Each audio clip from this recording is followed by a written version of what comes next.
YSR Congress cabinet పై ఒక రకమైన ప్రచారం ఉండేది.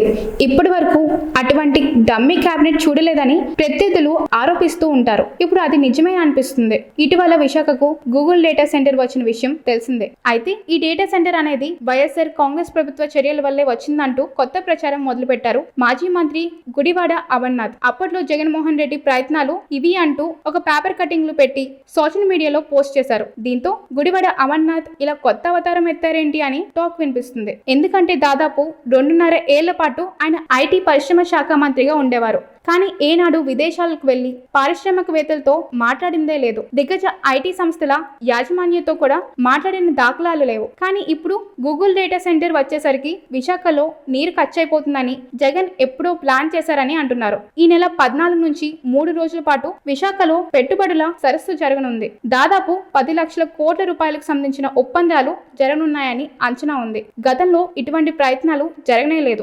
దావోస్ పారిశ్రామిక పెట్టుబడుల సరస్సుకు ఎందుకు వెళ్ళలేదని ఇదే గుడివాడ అమర్నాథ్ను ప్రశ్నిస్తే అక్కడ చలి ఉంటుందని సమాధానం చెప్పారు. చలిలో ఎలా వెళ్తామని ప్రశ్నించారు. ఇప్పుడు అటువంటి వ్యక్తి కూటమి ప్రభుత్వం తెచ్చిన ప్రాజెక్టులు తమ హయాంలోనే తెచ్చామని చెప్పడం విమర్శలకు తావిస్తుంది. ప్రజలు కూడా స్ట్రాంగ్ గా రియాక్ట్ అవుతున్నారు. కనీసం నిమిత్త మాత్రుడుగా అప్పట్లో ఉండేవారని ఇప్పుడు మాత్రం అడ్డగోలుగా మాట్లాడుతున్నారని విమర్శించిన వారు ఉన్నారు. మొత్తానికైతే వైసీపీ మాజీ మంత్రుల వైఫల్యం ఇప్పుడు స్పష్టంగా బయటపడుతుంది. దాన్ని కప్పుపుచ్చుకునేందుకు అనేక రకాలుగా కూటమి ప్రభుత్వంపై విమర్శలు చేస్తున్నారు.